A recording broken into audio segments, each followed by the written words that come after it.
კაი გამარჯობა თქვენი, როგორც ხედავთ, ბაჩო, ჩვენთან არ არის, არ იქნება 2 დღე, რადგან არის კოვიდის კონტაქტი. რა თქმა უნდა, არნიშნავს, რომ მას კოვიდი აქვს. არა, და დიდი ალბათობით არც ექნება უბრალოდ პასუხისმგებლობით ვეკიდებით ამ საკითხს და მე არ შემშნებია საერთოდ. როგორ ნაგლად უთხარი რაღაცაზე გახსოვს, აი აბაროტი აგიხე. გური ძალიან შეეშინა, მე რა თქმა უნდა, შეეშინა. გურის ხატით ახალგაზრდაა მაინც. მე თხოვე ბაჩოს რომ არ მოსულიყო და 2 დღე ჩვენ აგვიტანეთ. ხვალ ალბათ ნიკუშას დაუძახებთ. გოგულაშვილს და იქ ან თუ 2 კაცი კარგად წავიდა ეგ ფორმატი შენ იქით უნდა გადაждე ეს კამი ავიღო. ვაფშე არ ვიდა ბაჩო ხო? არა, ბაჩო არის უსაყვარლესი და უნიჭიერესი და ჩვენ გუნდის შეუცვლელი წევრი. კაი, ჩვენ მოდი კაი რაღაცებით დავიწყოთ. ვლაღობთ კოცები. მოვიდა ზაფხული თავის ძალას იკრებს. ოპოზიცია გაფარჩაკდა. ქვეყანა წინ მიდის, დოლარი იკლებს, ევრო იკლებს, ხალხი წარმატება გვაქვს. სპორტში არ ნახული წარმატება გვაქვს. იშვიათი წარმატება. ტურისტები მიდიმოდიან, მრავლობს ტურისტი, ხარობს ეკონომიკა. კი ბატონო, არა, რეალურად კი ობიექტურ გარემოებად ოპოზიციამ თავისივე სიტყვებით განაცხადა, რომ ჩაუფლავდითო, იქით წირწყვილი ამაც გააკეთა. აღიარებით. აი ვერ გავიგე რაზე მოიხადა, ბოდიში, მაგრამ ცოტა ხანში აღიარებით ჩვენება კაპიტულანტური. აი, ასე რომ კარგად მიდის საქმე. რაც ოპოზიციამ ბოლო მიტინგზე ხალხი შეყარა, ჩვენი გუნდის წევრები Night Shows ბენდის და Night Shows კონცერტზე, Night Shows ბენდი რომ გამოდიოდა იმ კონცერტში წყალტუბოში, აი იმდენივე თუ მეტი არა ხალხი იყო. აი გაუშვით. ნახეთ, აჰა. ეს არის დაატრიალდეს ახლა კამერა, წყალტუბოა, შეგახსენებთ. ეს არის წყალტუბო. 3 დღის წინ, ხო? თუ არ ვცდები სადღაც ეგრე. უამრავი ხალხი. ნახე, პროსტა ის რო ოპოზიციას გაეკეთებინა, ალბათ იტყოდნენ, რომ მილიარდი ადამიანი მოსულია, ხო? შეხედე. ხო და იტყოდნენ ალბათ, რომ მილიონი ადამიანია მოსულია. კი ბატონო, ეს არის. აქ იქნებოდა ალბათ 30-35. რთული ახლა მე თან წყალტუბოში, ხო? ხო, ეს არის თავარი მოედანი. თავისუფლების მოედნის ხელა კი არის ეს მოედანი. კი ბატონო. წრიული ასე თქვათ. თან სიმჭიდროვე ძალიან. კი ბატონო, მადლობთ. წრიული ხედი გაჩვენეთ, ხო? მოკლედ ყველაფერი კარგად არის, ჩვენ ესე იგი საღადაო რაღა დაგვრჩა, მაგრამ ფხიზლად უნდა ვიყოთ, იმიტომ რომ ტერს არ წინებს. მაიმუნები არიან ეგენი და შეიძლება გვატყუებენ, გვაძინებენ და მერე უცებ გვიკვბინონ, შხამიანი სოკოებივით რა. ნუ გარანტია შემიძლია მოგცეთ, რომ სექტემბრამდე არაფერი არ იქნება. სექტემბერში რა იქნება? სექტემბერში ისევ უნიათო მცდელობები. კაი, მოდი აბა გავუშვათ ეს კაცი, აბა რას გვეტყვის, რატო ჩაფლავდნენ, აბა.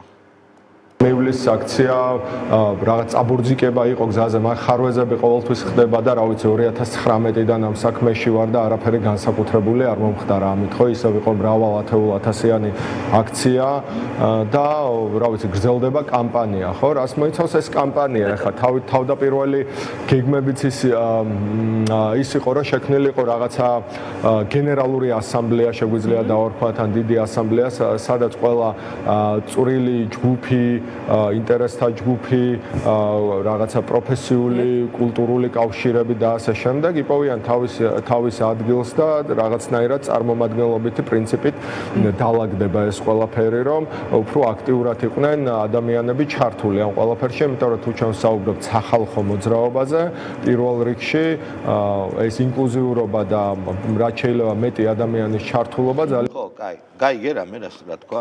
მიდი აბა გვითარგმნე ადამიანურ ენას. მოკლედ, ქონდა სამეცნიერო ექსპერიმენტი უტოპია. ეგ ხო ჯერ კიდევ როდის იყო? მე-16 საუკუნეში დაწერა. უტოპია ჯერ კიდევ პლატონის დროს იყო პრინციპი. მართალი ხარ. ხო და მე ფრანგი უტოპისტები გამახსენდნენ.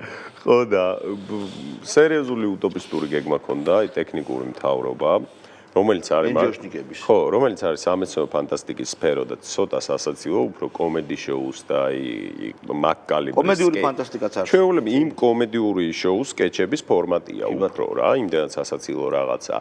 და ჩაფლავობას რას ეძახის? მაგას ვერ მივხვდი, იმიტომ რომ გეგმა ქონდათ რევოლუციური, ხო? არ გამოვიდა. ეგ რო არ გამოვიდოდა თავიდანვე იცოდა, მე მგონი ხალხი არ იყო და არც ხო, მაგრამ შეიძლება არის. ნახე, სპიკერები ვინც იყვნენ თვითონ შენ ნახე რამე რევოლუციური პათოსი მათში იმ დღეს. ხო, მიშა. ეგ იგივეა თამაშზე პირდაპირ წასაგებად რო გახვიდე. ხო. მე არ მინახავს, ეგ ვაიბი, ეგ მუღამი არ მოდიოდა იმ სპიკერებისგან და. მოიცა, აი უყურე როგორ არის ამის მან უნდა განვასხვაოთ. იყო ეს არშემდგარი მწერალი ბუღაძეების კლანიდან ნანკა კალატოზიშვილი პირველ ჯერზე იყო და მე მოაშორეს, იმიტომ რომ ვაფშე არაფერ შუაში არ იყო. ამიტომ ნანკა კალატოზიშვილი არ ითვლება.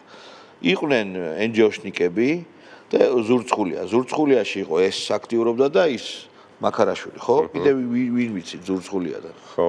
არ მე ვიცით ვიღაცები, მაგრამ ხო, მაგრამ იქ არაქტიურობდნენ. ხო და გამოდიოდნენ ძალიან უცნაური ადამიანები, რაღაცა შეძახილებით, ჰაი-ჰო და რაღაცა უცნაური ტიპები. არა, ნუ ეხა მაგ მიტინგს და მაგ მანიფესტაციას. ხო და ეს მარაზმი იყო, ბოლოს მარაზმში გადავიდა. მოძრაობა ესე რევოლუციაზე ძალიან სხვანაირი წარმოდგენა ქონია. შესაბამისად, მოდი რა გეგმები აერათ, რა გეგმა ჰქონდათ?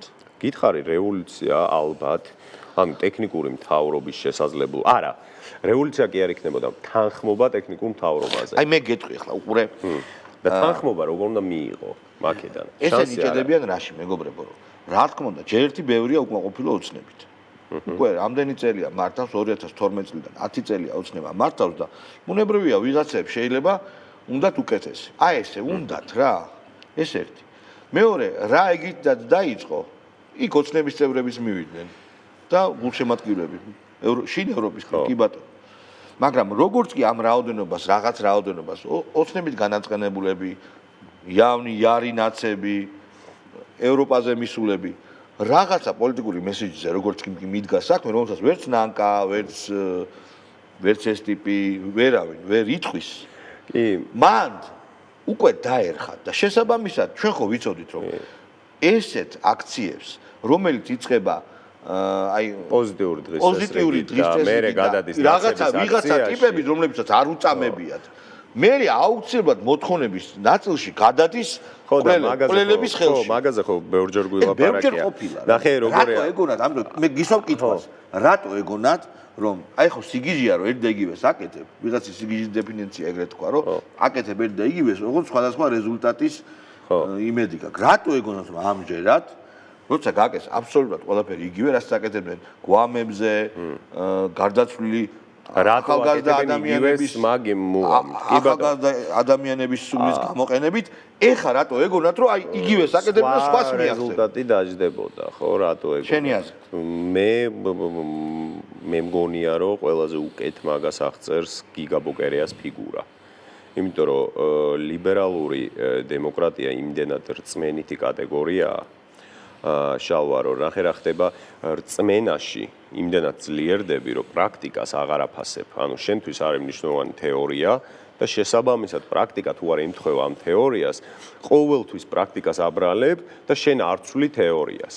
აქ რაც მოხდა, ჩვენ ხო ამაზე ძალიან ბევრჯერ გვილაპარაკია, რომ ეს არის აქსიომა, სიზიფეს შრომაა რა, რომ იწყებენ, შეიძლება იწყებოდეს გულწრფელი პროტესტი, შეიძლება იწყებოდეს პოზიტიური დღესასრიგით აქცია, რაღაცა, ნაცი სპიკერი გამოდის თუ არა, ნახევრდება ყველაფერი, აქციის მონაწილეთა რაოდენობა, ნახევრდება ან მესამედი რჩება. ეს არის აქსიომა და ამას ქვია სიზიფეს შრომა ჩვეულებრივად.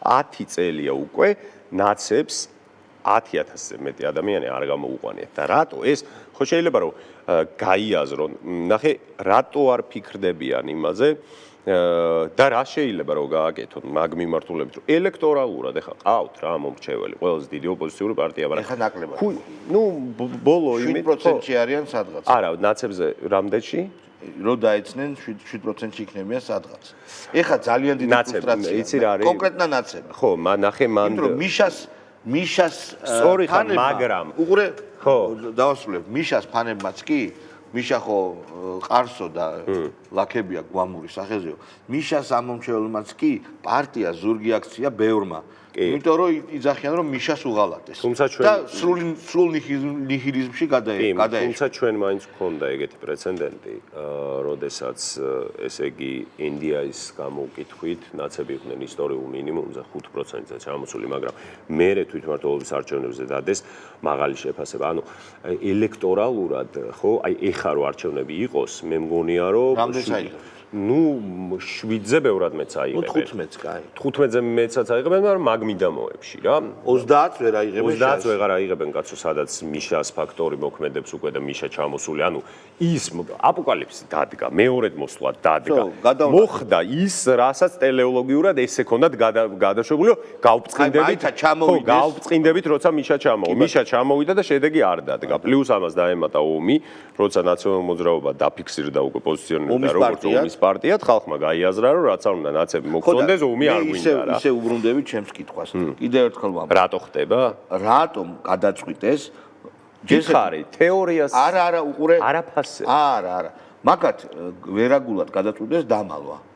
პირველ ჯერზე 20-ში დაიმალნენ, კარგად დაიმალნენ.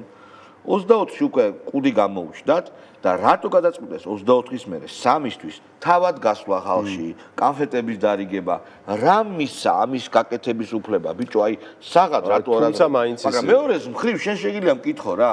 აბა რა ქნა, თავი დაიხო. არა, ეგ უნდა, ეგ კითხვა არსებობს, მაგრამ ნახე ბოლომდე სწორი არ ხარ მაგაში.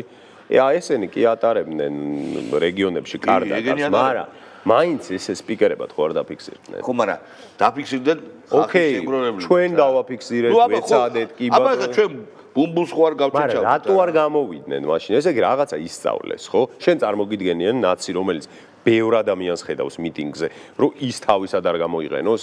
ნაცები, შენ ხო ნახე. და რო ვერ გამოვიდა. შენ ხო ნახე გია ბარამიძის განცხადება. ეს არის შესაგინებელი კაცი, ეს უზრდელი. ჯარზე რა თქვა ბიჭო? ხო რა, ჯარზე.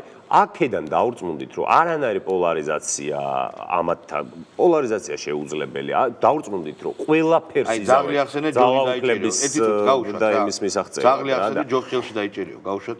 აი დაუშვათ ჩაერთო საქართველოს ომში. ნუ. რა დღეშია ქართული ჯარი? რას გააკეთებს ქართული ჯარი? ვის რა სჭირდება? მტარ საეკიდაო რო იტყვი. რა უნდა გააკეთოს? აქ ცხინვალის ბაზა და სოხუმის ბაზა რაც არის დარჩენილი ისე ყოფა ამას. ნუ ეს არის ნაბიჯურობა რა. პროსტა არ შეიძლება ეს. ესენი რო იყვნენ ჯარის მეთაურები, ვის შეახოცეს და რას შეახოცეს ბიჭები. და თვითონ რომ ხელმძღვანელობდნენ სამოქალაქო პირები და მე უკუდამოზუებულები რო გაიქცნენ შინდიში და ბევრგან ბიჭებმა იომეს ძალიან მაგრამ ნუ ძალა აღმარცხნავს რა. მერე ხალხო ხო გახსოვთ კარგად ომი რო დასრულდა, რამდენი მაგარი ბიჭი, რომელიც უკმაყოფილებას გამოხატავდა ამათი მეთაურობით, რამდენი მოკლეს ზოგიერთი, უფრო მეტი დაიჭირეს, ციხეები გაავსეს ჯარისკაცები. ისედაც კაცო ჯარი არის ეპარტიული რაღაც რა და ტიპებს უღონ ძალაუფლება და ძველი წესრიგილება აღდგეს ყველაფერზე ეშმაკს მიყიდიან სულს, ეშმაკს შეეკვრებიან და გაურიგდებიან. ეგ არის პროსტა მაგით უნდა მიხვდე ფუნქციონირების მექანიზმი, რომ ეს პარტია არის ჩვეულებრივი. ხო და ის რა, ხო რა. დავასრულებ წინასწარ. ანუ ყველაფერზე წამსვლელები. დახშული წრე არის. ამას რო იტყვი. უყურე როგორ არის აი პარადოქსალურად დახშული წრე, ესე იგი ადამიანები აგორებენ ტალღას, რჩებიან კულისებში, ეს ტალღა საზოგადოებრივია და მერე ნაცები ერთვებიან საქმეში. დავასრულებ. ძირითადად მოტყუებული ხალხისგან შედგება, როგორც 20-ში იყო. მოტყუებული კი არა, ნუ რომლებიც ვერ გაერკვნენ, რისადმი იყო ეს მოწოდებული ამდენი ხალხის თავყრილობა. როგორც უკრაინის პარლამენტზე ამ ტალღაზე სერფინგივით რო დაждდნენ სერმინგერივით რო აი სახე ხო უნდა გამოჩი, როგორც კი სახეს აჩენენ ტალღაც ხრება. აი ეს აი უკრაინის მხარდამსაჭერი აქცია ხო გახსოვს? მანდატ ზუსტად იგივე. ჯადოა რა ის გარდაცვლილ ბავშვთა სულის ბინძური გამოყენებაში რამდენჯერ არიან შექმნილები. სარალიძის საქმე აიღე. სარალიძის საქმეზე რომ კადა ეს ყველაფერი იქიდან მოდის. როგორც კი იავნად ნაცური და გადატრიალებისკენ მიდრეკილი ხასიათი მიეცა ამ აქციებს, ეგრევე დარჩნენ მარტო. იცი რა არის მანდ კიდე ერთი ფაქტორი შემოდის, რომ რადგანაც გარდაცვლილი არის ადამიანი იქ ამ ყველაფერზე იმატება ტრაგედიის ფაქტორი მიხვდი და ყველაზე ცუდი ამორალური და არაეთიკური შესახედია, როდესაც აშკარად ჩანს, რომ პოლიტიკური მიზნები აქვს და როცა აღარ ჭირდებათ ისე ეშვებიან ამ თემას, როგორც არაფერი რა, თითქოს არც ქონიათ არასოდეს ინტერესი. ამისადმი. ეგ კიდე განსაკუთრებით გამოხატულია რა, როდესაც ტრაგედიას და ადამიანის გარდაცვალებას ეხება. ეხლა მე მახსოვს თავარი არხიდან ხო ამბობდნენ, რომ ჩვენ ამ საქმეს არ შევეშვებით, თუ გინდა ოჯახი დაგვიდგეს წინ და გინახავთ ბოლოს რა გააკეთეს მაგ თემაზე. ვაფშე აღარც გახსენებიათ. ეგ არის ყველაზე ამორალური, ეგ არის ყველაზე არაეთიკური. მოდით მაშინ ცოტა მათ წავიდეთ და ვილაპარაკოთ იმაზე, სექტემბერში რას უნდა ველოდოთ რა. მე ჩემ პროგნოზს გავაკეთებ, აგერ გური აქ არის, ბაჩო შემოგვერდება 2 დღეში და ისიც მეტი რა დაგვრჩენია, პროგნოზებზე უნდა გადავიდეთ, იმიტომ რომ ეგ შენი არაფერი არ იქნება ჩემი აზრით ახლა ზაფხულია, ხალხი ისვენებს, თავის პრობლემები აქვს, ზოგს ბინა აქვს გასაქირავებელი, ზოგს ბინა აქვს საქირავებელი და ასე შემდეგ. მოკლედ, რამდენიმე ტალღა იყო ვითომ გადატრიალების მცდელობის, ხო? პირველი ტალღა იყო ოპოზიციონერებით, არაფერი არ გამოვიდა, მიშას ჩამოსვლას დაემთხვა და არჩევნების მერე უნდათ აგორება და პირიქით ჩაიფარცა, გაფარჩაკდნენ. მერე იყო მედია ტიპები, რომლებიც მიუქციეს, ისეთი განცდა მქონდა, რომ მიუქციეს ტიპები და ეს მედია ტიპებმა ვითომ როგორ იქადნებოდნენ, დღესვე დაგორდეს პრემიერ-მინისტრის თავი, სტუდიებში არ შევალთო და ზუსტად 5 დღეში შევიდნენ სტუდიებში შენი მოწონებული. მერე არის, დღეს არის NGO სასტავი და ამავე დროს თუ კარგად დააკვირდები, წინა რევოლუციის წყარებში მომწყობები რაღაც სცენიდან ჩადიან, ავიწყდებათ. აი ხა მაგალითად პოლიტიკოსები და მიშა საერთოდ არ ახსოვთ არავის. და აი აქ არის ძალიან საინტერესო ამბავი. მე ელისოკილაძეს რა თქმა უნდა არ ვენდობი, თუმცა ვიღაცა რაღაცა ინფორმაციას გადაუგდებს და ისიც ყებს. დაწერა დღეს ამ შენმა ელისომ, შენმა რა ისიც არის იმისი იყოს, რომ ეგეთი საინტერესო რამ. შინაარსი იყო ეგეთი, რომ გაასაჯაროვეთ მედია და NGO ტიპებმაო კეზერასგან მიერ ჩარიცხული ფულები. კეზერა ერჩისო, მიშასო, კეზერა უგრძალავს ხალხს მიტინგზე მიშას ხსენებასო, კეზერა აღარდებს არც მედიაში და არც პოლიტიკოსებში, ანუ წინა ორ კომპონენტში ფულს და ჩადო აი ამ ყველაფერში. ის ამბობს, ეს ყველაფერი არის ორგანიზებული კეზერას მიერ, კეზერა ერჩის მიშას, კეზერა ავიწყებს ხალხს მიშას და მაყუთებს კონკრეტულ ტიპებს ურიცხავს. არის თუ არა შენი აზრით ეს ამბავი ახლოს ჭეშმარიტებას? მე მგონი რომ დიდი შანსია ეგრე იყოს. მეც ეგრე მგონია, იმიტომ რომ ვიცით კონკრეტული ადამიანები ხო ზოგმა ბინა იყიდა წინასწარ და მაგაზე გვაქვს. არა, მაგაზე არ ვსაუბრობ. მაინც და არა. მაკარაშვილმა. ხო, მაკარაშვილზე ვამბობ, მაგას რუსეთიდან ერიცხება კეზერა, შეიძლება კიდე აძლევს და სხვა ის არ, მაგრამ ეგ რუსული ხაზია და კრემლის ფულს ნუ დაუკარგავ ძალიან ხო წარმომავლობას. ისი იყოს. ხო რა. ხო და რა თქმა უნდა გავს ახლა ჭეშმარიტებას და ლოგიკა ფიქსირდება, იმიტომ რომ კეზერას პოლიტიკა ეგ არის, მიშასთან დაპირისპირებულობა ეხა.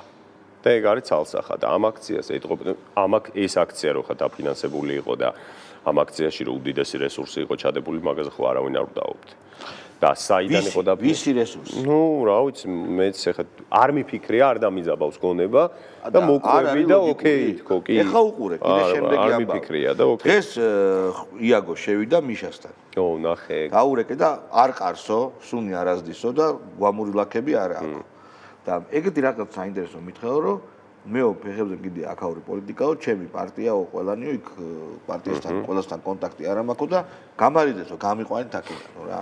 არ არის გამორიცხული, დაიწყოს ტირილი, აღსარებების წერა, ესა მივქარე, ესა ჩავიდინე, გამიშვი და დედაზე დაიგინოს, რომ არასოდეს აქეთ არ ხო, დავიწყოთ იქიდან. ეს არის ფანდი თუ მართლა ეს განწყობაზეა? ხო, არ ვერ გამორიცხავ ვერაფერს. იმიტომ რომ რა არიცი, შენ რო მიშა არ ვიცი ეგეთ გარიგებას შეხვიდე და გაუშვა. კაცრავად, არა მგონია მიშა ჩამოვიდეს. ბოდიში, ბარემ ილუსტრაციას გაუშვებ. შესაუბრისა გაუშვით თუ შეიძლება? მითხრა კონკრეტული პირები, ადამიანები ნაცმოძრაობაში, ვისაც შემიძლია ვეკონტაქტო ამ თვალსაზრისით და იმედი გამოთქვა, რომ მათთან მე ასეთი ტიპის პრობლემა არ მექნება. და ახლა პარტიაში ბევრი ადამიანია, რომლებიც ხშირად მასაც არ ემორჩილებიან, იმიტომ რომ ამ სიტუაციიდან, სადაც ახლა პრეზიდენტ სააკაშვილი იმყოფება, მისი აზრით საკმაოდ რთულია, რომ მან პასუხი აგოს ყველა მისი თანაგუნდელის, ესე რომ გითხრათ, პოზიციაზე, იმიტომ რომ არის შემთხვევები, როცა თვითონაც არ ეთანხმება ხოლმე. ეს ახლა რო გითხრათ, რომ ახალი იყო, ახალი არაფერი არ არის ზოგადად ამ თვალსაზრისით. ყველაზე ისეთი ჩემთვის საინტერესო და ისეთი პოზიცია იყო, რომ ჩვენს მიმართ მას არ აქვს ის განცდა, რომ ჩვენ რაღაც ქართული ოცნების სახელით მოძრაობთ და მათ ინტერესებს ვახმოვანებთ. ასევე გავიგე ის, რომ მის ინტერესებშიც არის, რომ მისი გათავისუფლების საკითხი ევროინტეგრაციის პროცესში ასევე იყოს და იყოს რაღაცნაირი გზა იმისი პოპულარიზაციის დაწევის და ამისთვის მას თანხმობაც აქვს გამოხატული ასე რომ შევხედოთ და ამავდროულად თქვა რომ მისთვის ახლა მთავარი ინტერესი მდგომარეობს იმაში რომ ჩაერთოს უკრაინულ პოლიტიკაში და ნაკლები ინტერესი გააჩნია ქართულ პოლიტიკასთან მიმართებით. აი, მადლობა. ხო, აი ზუსტად ეს ამაზე ესე იგი რა შეგვიძლია რა ვთქვათ. ნახე, მე არ მჯერა სააკაშვილის კეთილინების, რომელსაც აქვს დეპოლარიზაციის სურვილი. ნუ ეს არის გამორიცხული და ამის დამჯერებელი ყველაზე ნაიური ადამიანია. მაგრამ ნახე, მე არ მგონია, რომ უნდა შეხვიდე გარიგებაში ასევე სატანასთან რა. იმიტომ რომ უბრალოდ ერთი რაღაცა გვაფიქრებს და გვარწმუნებს, რომ სააკაშვილს ისე შეეშინდა ციხის იმდენად დიდი ეგზისტენციალური კრიზისი აქვს მარტოობასთან რა, იმდენად ცუდად ხდება მარტო, რომ არ ამგონია ის თუ წავიდა ქვეყნიდან კიდე გაბედოს ხელმეორედ ჩამოსვლა, რაც არ უნდა კალიკები და რაღაცა ისე რა ქვია ფსიქოაქტიური და ფსიქოდელიური ღვინოები დალიოს და გამოშტერდეს, ხო? შანსი აღარ არის რომ მეორედ ეკნას, იმიტომ შიში უფრო გადააფიქროს, მაგრამ მე მგონია რომ სააკაშვილმა უნდა აუცილებლად მოიხადოს სასჯელი. ესეც არის ძალიან ცოტა მისთვის, იმიტომ რომ მან შექმნა ჩვეულებრივი წამებლური, ავტორიტარული, რეპრესიული აპარატი ქვეყანაში და შესაბამისად ძალიან ცოტა მისთვის ის წლები, რომელიც მისჯილი აქვს. თუმცა თუ გავითვალისწინებთ ამ ექსტრემალურ სიტუაციას, ნუ არ ვიცი რა, არ მაქვს ესე, არ მიფიქრია ამ საკითხზე. ალბათ არ უნდა მოხდეს გარიგება ამ მიმართ. არა, ალბათ არა, ხალხი ვერ გაიგებს აბსოლუტურად. ჯესედი რა გარიგებაზეა საუბარი, ეს ჩვენ ჰიპოთეტურ დონეზეც კი არ განვიხილავთ ამას და უბრალოდ ჩვენ ორი ფაქტორის დამთხევაზე ვისაუბროთ ჯობია. ერთი არის მიშას ჩაქიმვა როგორც პატიმრის, იმიტომ რომ ნელ-ნელა მიავისლათ ფეხებზე დაიკიდეს. თავარს მის ტელევიზიას აქვს სერიოზული ფინანსური პრობლემები, როცა მაგალითად TV პირველს აქვს ფული, ხო? და მის კეზერას ტელევიზიას ასევე პრობლემები აქვს. ეს ერთი. და იცი რა არის შალვა მნიშვნელოვანი, ძალიან მნიშვნელოვანი, რომ მიშას არ იცავს თავისი პარტია. ნახე, საჯაროდ მიშას ისე აბანძებენ. არა, ადამიანები, აი მაგალითად ეხა ის სტუდენტი გოგონა, რომელიც მიშას ფანია, ვიღაც ექიმი ის რომელიც ამბობს, რომ იხრწნება, ხელზე სუნია ის იხრწნება თქვა იმან, აქვია, ხაჭაპური. ხო, ნუ ხო, კი ბატონო, ვიღაც ამბობს, რომ ეს რა ქვია, ცუდად ხდება, კანკალებს, ტირის, ვიღაც ამბობს, რომ მარტო ვერ რჩება თავისთავად. ამაზე პარტიამ უნდა დაიცავს, რომ მიშა იჯდება რაღაცა თქვა. მიშა დივერსიფიცირება მოახდინა და პარტიას არ დაეყო, არამედ სხვა ვირიშვილებსაც დაეყო, ხო? დაეყო ასევე აი შერო გადაიღე სელფი, ბუბას დაეყო, ცალკე პარტია არა ვარო სუიძახის. ხო, დღეს პარლამენტში მომიწია და მისვლა და აი ამ ქალბატონს დაეყო, გაუშვით შეიძლება. ეთერი მაგ ჩართული გამოვთიშავეთ, ესე ვაფშე არ არის პრობლემა, ბიჭებო, თქვენი ყავით კარგად. აგე გამოვთიშე და გაუშვებ ამას. წავიდა. ხალხდოთ პროცესი საჯარო. როგორ? იმიტომ რომ ლევანმა თქვა რომ აი კომისიებში რაც ხდება, მე ჩვენ ტელევიზიებით ვისაუბრებთ. არაფერიც არავინ არ საუბრობს არასოდეს.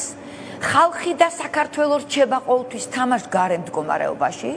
მოდით ჩავრთოთ დიდი მონიტორი და პირდაპირ ლაივით გახდეს გადამწყვეტი სხდომები. სამუშაო პროცესი საქართველოსთვის გადამწყვეტი პერიოდისა გახდეს საჯარო. ვინ კეკლუცობს იქ ოპოზიციიდან? თქვენ გულისხმობთ სამუშაო ჯგუფი. ვინ მაპატიეთ პირდაპირ მნიშვნელობით მოღალატეობრივ გზას ადგას ხელი. ნუ აი ესეთ აბსურდულ ქალბატონს და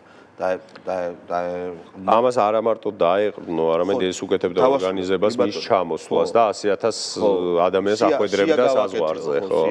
ხო, იმ ქალბატონს ასევე ფსიქოდელიური სოკორო აქვს ნაჭამი ქალბატონი ნატო ქალბატონი ნატო ფსიქოდელიური ნივთიერებების მომხმარებელი ტრიპში რო ტრიპშია მუდმივში ხო? ნაღდად. აი ეგ ამათ რო დაეყნო, ესენი გაბანძდნენ. ყველაზე მაგრად, ყველაზე მძიმედ, ყველაზე ძლევამოსილად დაარტყა გაბანძებამ. ანუ როდესაც შენ ხდები ბანძი, სასაცილო ჩმორი, ყველას თავს ბანძი. და სხვა შორის ამ საჯარო იმან რა ქვია. მაშინ გერხევა სასამართლო პროცესებმაც ძალიან იმოქმედა და სხვა შორის გოგა ხაინდრავოს ფილმთან მსგავსება ერთ-ერთში რო დაჯდა, ეგ არის ძალიან მაგარი რო რამდენად მარტივად პროგნოზირებადია ტიპი. აღმოჩნდა და ყველაზე მაგარია აღმოჩნდა, ეს კვალიფიკაცია დაკარგა. 2000 სანთლით ხელს. ეგ იყო 2003-2004 წლებში, 5 წლებში დემაგოგიურად, რასაც მიმართავდა, ის ცოდნა შეიძლება აი რუსეთში ან შეიძლება უკრაინაში ჭრის, იმიტომ რომ იქ არ არიან მიჩვეული ესეთ ეპატაში. ეს ახალი სიტყვაა, რა თქმა უნდა, საქართველოს პოლიტიკურად გაცილებით პოლიტტექნოლოგიის თვალსაზრისით საქართველოს გაცილებით წინ არის ვიდრე უკრაინა. იმიტომ რომ ხალხიც უფრო ჭკვიანი. არა, არ ვამბობ კონკრეტულ ქვეყანას კი არ ვადარებ, ძალიან ჭკვიანია. პოლიტტექნოლოგიები აქ მოიგონეს და დავასრულებ. ხოლო რაც შეეხება უკრაინა, სადაც მაგარი იყო, ის ცოდნა გამოყვა, დაიწია მისმა კლასმა, ვერ განვითარდა, მიხვდი?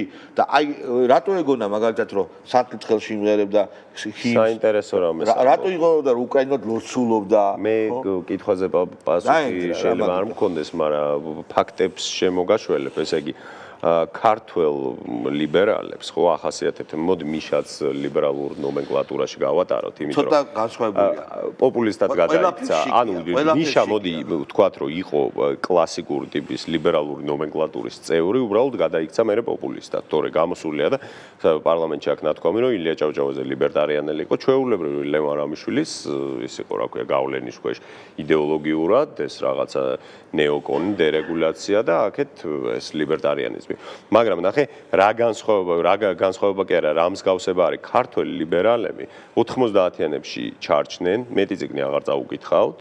გადაწყვიტეს, რომ იქაც ფუკუიამას რაღაც ლიბერალური დემოკრატიის გამარჯვება არის ევოლუციის დასკვნითი ნაწილი და იმის მერე კიდე იმ ცოდნას აგრძელებენ და აქაც იგივე მოხდა. მიშაც კიდე ანუ ესე იგი ლიბერალები რომლებიც ლაპარაკობენ, რომ სიახლისად მივიყოთ კონდეს მიმღებლობა, ისინი არიან ყველაზე მათ აქვს ყველაზე მეტი არამიმღებლობა სიახლისად. გაბაჭაკებასთან და გაბანძებასთან და ყავლის გასმოსთან რაც არის კავშირში, ყველაფერი ითქმის, რა თქმა უნდა, ლაკა ხოშტარიაზე, რომ უუტიფარესი ადამიანია, ჯერ მაგისი მამა, რომელიც არის ცნობილი კაცი იყო, პოლიტიკოსი იყო, ხელოვნებად ცოდნე, ისეთია რა. სიუჟეტის გაშვებას აპირებ, ეხა? არა, ჯერ ვაპირებ იმის გაშვებას. ერთი-ორი სიტყვა არ ვთქვათ პოზიტივზეც, რაგბზე, არა, დავასრულოთ მაგით რა. ოკეი. დესერტად. რაგბზე უნდა ვილაპარაკოთ, აბარა. უყურე, აი შეხედე მეტრეველთან, შეხედე ხალხო, აი შეხედე. გაუშვით თუ შეიძლება? კიდენ გაბოზდა ეს ამბავი. გაბოზებულია. გაბოზებულია. ანუ ბანკმა ჩაუშვა. არ უნდა მისცეს ინფორმაცია. აი მოხუცი რო ავყია გახდება, ხო? აი მართლა შენ ასაკს მაინც ეცი პატივი რა არის რა მაინც. არა უსტილოა, თორე გრიშაუნიანს უხდება. გრიშაუნიანი ახალგაზრდობაში ეგრევე. აი ეს რა არის?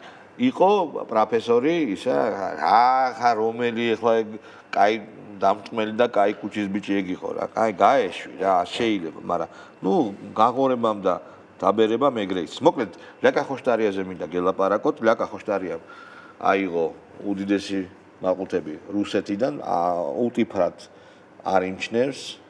მამამისი ნახეთ რა დღეში არის და არაერთი სიუჟეტი მიუძღვენდა. იყიდა სახლი, ერთი სახლი ბათუმში იყიდა, ერთი სახლი იყიდა სათიბეში, რაღაცა არ ვიცი სათიბე რა არის, რაღაცა ადგილია, სადაც ყიდიან პროექტია, სადაც სახლებს ყიდიან, ხო? ამ პროექტის მენეჯერი არის გაფრინდაშვილი, რომელსაც ადრე ვიცნობდი. და სულ გაფუჭებულა ხელიდან წასულა ეგ ბიჭი, იმიტომ რომ ჩვენი გოგოები, ჩვენი ჟურნალისტები რომ მივიდნენ, ნახავთ რა, აგინა, ცუდად მიიღო ძალიან, ცუდად მიიღო არ ქვია, აგინა. გამოაგდო ხოლოდ იმიტომ რომ კითხვა დაუსვეს კი რა თქმა უნდა და მე დაწერა სოციალში რომ Facebook-ში რომ შალვა რამიშვილის მუწუკები მესტუმრენო გოგოებზე ხო ხვდებით და ცოტა დამჭა დღეიანი ცოცხლით არ გავაგზავნო რა. აი ამ სიტყვების გულისთვის რა თქმა უნდა საცემია, მაგრამ ცემა არ არის პედაგოგიური. არ შეიძლება. ამიტომ არ არის საცემი ამ სიტყვებისთვის, არის იმ სიუჟეტის ღირსი, აბსოლუტურად 100%-იანი არაფეიკური სიუჟეტის ღირსი, რომელსაც ჩვენ ახლა გავუშვებთ და გავუშვით აბა ეს სიუჟეტი.იდან გაბოზდა ეს ამბავი. გაბოზებულია. ეს გოგია ხოშტარია. ყველაზე მკიდია ვისაიდან მოვაქვს ფული რა. აი ყველაზე მკიდია ვისაიდან მოვაქვს ფული თუ გაინტერესებს. ეს ირაკლია გაფრინდაშვილი. მათ საერთო ორი რამ აქვთ. რუსეთის ბიუჯეტიდან ჩარიცხული ფული და უზრდელობა. გაბოზებულია. ასომკიდია რა. არ არის თქვენი ტრაკი საქმე სად რა არის და დავით დაახვით. თუმცა ამბავში კარგად გასარკვევად ორივეზე ცალ-ცალკე მოგიყვებით. პოლიციელებს ვეჩხუბებოდი. მე ვარ ამნისტირებული ხულიგანი. გოგი ხოშტარია ელენე ხოშტარიას მამაა. ელენე ხოშტარია კი რუსეთთან და რუსეთუმეებთან მებრძოლი. ბოდიში, ეს ადრე იყო. სანამ ხალხი ელენეს ერთ პატარა, თუმცა ძვირადღირებულ საიდუმლოს გაიგებდა. ელენე და მისი ოჯახი წლებია რუსეთის ბიუჯეტიდან ფულს იღებს. თითქმის უკვე თვეზე მეტი გავიდა, რაც მართველი გუნდის ლიდერებმა ელენე ხოშტარიას მოუწოდეს გაასაჯაროვოს რუსეთიდან მისი ოჯახისთვის ჩარიცხული თანხების შესახებ ინფორმაცია. თუმცა ამაობს.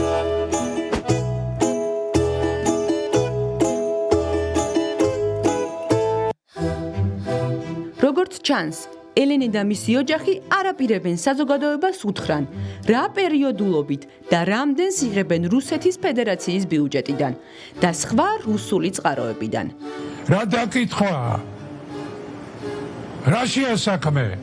ამის სანაცვლოდ ელენე პერიოდულად ატარებს ბრიფინგებს და ამ ბრიფინგებზე გაგიკვირდებათ და ვიღაცეების რუსულ კავშირებზე საუბრობს.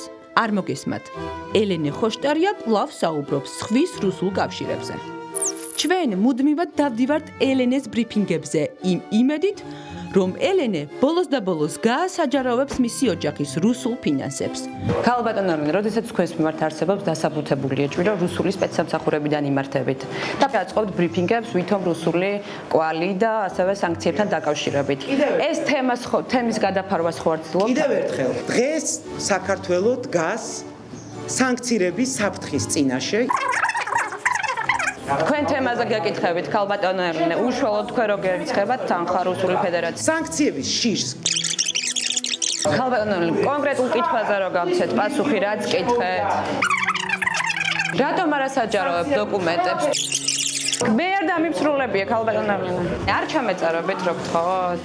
ორ კითხვას დაგისმავთ სულ. მე მოვიკითხე არასამთავრობო ორგანიზაციებში თქვენ რო განაცხადეთ, რომ უნდა გაასაჯაროთ. ორ კითხვას დაგისმავთ. თუმცა როგორც ჩანს, ჩვენში ოპტიმიზმი უფრო მეტია, ვიდრე ელენეში სინდისი. ელენე და მისი ოჯახი მათი რუსული დაფინანსების შესახებ დუმილს ამჯობინებს. სიმართლის ნაცვლად კი პერიოდულად საზოგადოებას 1000 სისულელეს უყვებიან, იმ იმედით, რომ იქნებ ამჯერად მაინც დააჯერონ. თუმცა ამაოდ. ან ეს თანხა უნდა დარჩეს რუსეთს და იყიდოს მეტი იარაღი, ან უნდა გადმომცეს მე და დაუტოვო რუსებს, რომ ისე ტანკი იყიდონ და იარაღი. ბრიფინგების პარალელურად ელენე და მისი ოჯახი რუსეთიდან ჩარიცხულ რუბლებს ანახდებენ და შემდგომ ამ ფულს უძრავ ქონებაში აბანდებენ. ჯერ ბინა შეიძინეს ბათუმში. ახლა კი მიწის ნაკვეთი ორბეთში. შეძენილი უძრავი ქონებები ფორმდება ელენე ხოშტარიას დედაზე, ირინა გუნცაძეზე. ჩვენ დავინტერესდით თუ სად შეიძინა ელენე ხოშტარიას ოჯახმა რუსეთიდან მიღებული თანხებით მიწის ნაკვეთი და ადგილის ძებნა დავიწყეთ. ძებნის პროცესში მივადექით მიწის ნაკვეთის მეპატრონეს, რომლისგანაც ხოშტარიებმა უძრავი ნივთი შეიძინეს.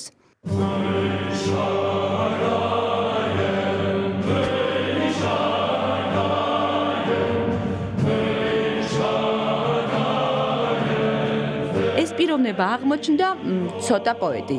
ცალხეს საბნის ქვეშ ჩემსკენ აპარებ. მერე მაღვიძებ ალბათ მოგშივდა. შენ თავს იმართლებ, იმას მოშივდა. ძალიან ინფლუენსერი. ამ ლექსებით მოტანილი პოპულარობა დიდხანს ვერ გასტანდა. რაღაცა უნდა შემეშველებინა ამისთვის. მართლა ძალიან უცებ, აი, საღამოს შოუს გასვლის შემდეგ 1500-მა გოგომ დამამატა. ზედმეტად ლიბერალი და დღეგამოშვებით მედასავლეთე ირაკლი გაფრინდაშვილი. არა, მე ისედაც ყველას მომწონებს. ირაკლი გაფრინდაშვილისთვის გვინდოდა გვეკითხა, იცოდა თუ არა იმ ფულის წარმომავლობის შესახებ, რომლითაც ხოშტარიებმა მისგან მიწის ნაკვეთი იყიდეს. მაინტერესებს პირველ რიგში რუს ტურისტებს თუ ღებულობთ? არა. რატომ? არ უღებულობთ იმით. რატომ რუსეთი რო ოკუპანტია მაგით? დიახ, მაგიტომ. ელენე ხოშტარი. საიდან? ელენე ხოშტარი ეს ხომ? ვინ არის ელენე ხოშტარიას დედა? ელენე ხოშტარი არიცი? ხო და რა მნიშვნელობა აქ ბიზნეს ვაკეთებ მე და ვის საიდან მოაქვს ფული როცა მიწას ვყიდი? არა აქვს თქვენთვის რა? არანაირი. ირაკლიმ რა თქმა უნდა გვიპასუხა. თუჩე მომდგარი დამალული ჩემი ნებები უნდა გამოვთქვა. ალზემ კიდია მე აქ არ ვარჩევ ვის საიდან მოაქვს ფული როცა მიწას ყიდულობს ადამიანი. თავარია ფული აიღო? ელენე ხოშტარიას რო რუსული ფული არიცხება აქ თქვენ არ გაგიგიათ? პირველად გაიგე? ალზემ კიდია ვის საიდან მოაქვს ფული რა. რატო უზრდელო? აი ალზემ კიდია ვის საიდან მოაქვს ფული თუ გაინტერესებს. მას შემდეგ რაც ფეხსაცმელებს ტასმებს მე ვიკრავ ბაბუა ჩემი კი მაჯერებს რომ ვარ კაცი ქუდზე. თუმცა თავისივე პასუხი მისთვისაც იმდენად მოულოდნელი აღმოჩნდა, რომ ჯერ გაღიზიანდა. აი დოკუმენტები მაქვს. აქ დოკუმენტები შეგიძლია დაახვიოთ აი კარს მიღმა მიბრძვა. დაახვიოთ დოკუმენტები რას ნიშნავს? შემდეგ აგრესიული გახდა. ის ნაკვეთი სად არის, სადაც ხოშტარიას მიყიდეთ? ამ ტერიტორიაზეა ეს ნაკვეთი? კიდე რომ მოვიდეთ, კიდე მივხვდით. ხო და სად არის ეს არ არის თქვენი ტრაკის საქმე სად რა არის და დავით ეხ ამ დაახვით. ტერიტორიაზეა? მე ეტყობა მოშივდა და წავიდა. ცალხეს საბნის ქვეშ ჩემსკენ აპარებ. მე მაღვიძებ ალბათ მოგშივდა. შენ თავს იმართლებ, იმას მოშივდა. ამათ უნდა შემეს.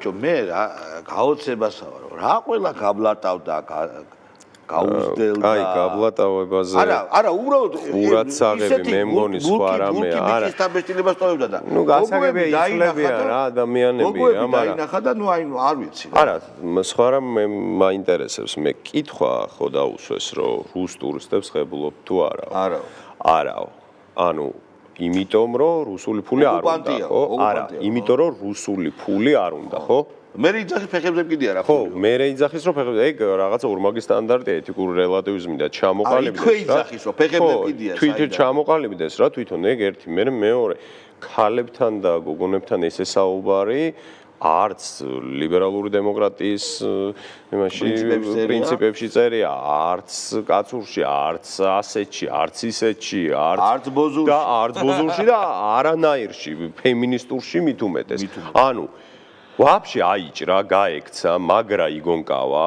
ამ ბიჭმა ეტყობა მაგრა გაექცა და რაღაცა იდიოტობა გამოუვიდა რა ეხლა მაგრამ ამაზე მნიშვნელოვანი იცი რა არის ამ იმაზე რა ქვია არარსებულ ტიპზე მნიშვნელოვანი იცი არ მინდა რა მე ამაზე ბევრი ლაპარაკი ამაზე მნიშვნელოვანი იცი რა არის ესე იგი ელენე ხოშტარიას დამცველად რო გამოდიხარ ბიჭო თან რუსეთის თემა თუ სენსიტიურია შენთვის ელენე ხოშტარია რომელმაც საჯარო სივრცე მოწამლა ანტირუსული ისტერიით და მართლა ჩვენი ძალიან მაგარი ბიჭები აქეთ კვარაცხელია იქით შენგელია ყველა აბულინგეს იმის გამო რომ რაღაცა რუსეთ ოზნერზე მე არც ვახსენე არ მინდა იმიტომ რომ ეს არის ზუსტად ერთი რა ოზნერიც ეგ არის მე ხო მე ბოლო ჩამოვიდა ადამიანი და პროტესტიც არის და პროტესტიც მივიდა თავი მოგჭრეს რა მაგრამ ჩვენებს როგორ ეკცეოდნენ ვიღაცა ანუ მომისმინე 20% რო გიკეთია აქ რომ შენი ქვეყანა ოკუპირებულია და რო დადიხარ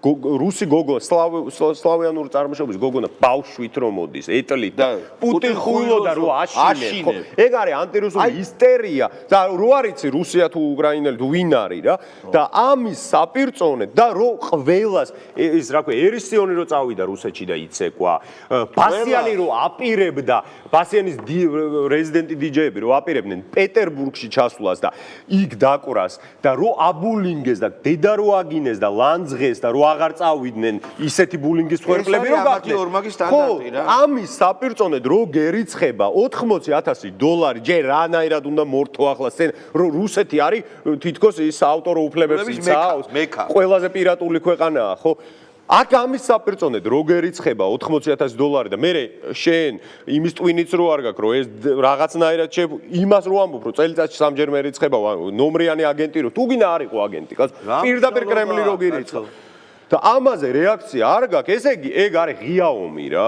რომ გვეუბნებია რომ თქვენ რაზეც გვინდა გაგიტრაკებთ ჩვენ რასაც გვინდა გავაკეთებთ რა რუსეთში როგორ არის საავტორო უფლებების საქმე რო კითხო მაგაზე მაინც ხო ძალიან მაგრად არის უნდა თქვას არა ხო მინიმუმ ერთ-ერთში აუ ძალიან მაგარი აი კი საშინელი ქვეყანაა ხალხს მაგრამ საავტორო უფლებები ხო უნდა თქვა კინოზე არ იცავენ და თეატრზე და იცავენ ხო და აი ეგ არის ორმაგი სტანდარტი ჩათლახობა ხო მაგრამ ამითი იცი რა არის ეს არის ღია განაცხადი უკვე ესეთი არ ყოფილა მანამდე ეს არის ღია განაცხადი იმისა რომ ჩვენ რასაც გვინდა გავაკეთებთ და თქვენ რაზეც გვინდა იმაზე გაგიტრაკებთ ანუ ღია განაცხადი და ღია ომია დაპირისპირებაა რა ჩვენთან ანუ ეგრე არ გამ ლატაობა კარგი სიტყვა არის უზდელიაო და ლატაობა ბჭყალებში რა თქმა უნდა კარგი მოდი ეხა პოზიტიური დღის წესრიგი გილოცავთ მეგობრებო ისე მაგით უნდა გაგვეხსნა მაგრამ არა უშავს არა მიულოცეთ კი მიულოცეთ აი ეს ზოგადად მიულოცეთ მოკლედ ჩვენი სპორტი არის აღორძინების ხანაში გულს გვახარებენ ჩვენი სპორტსმენი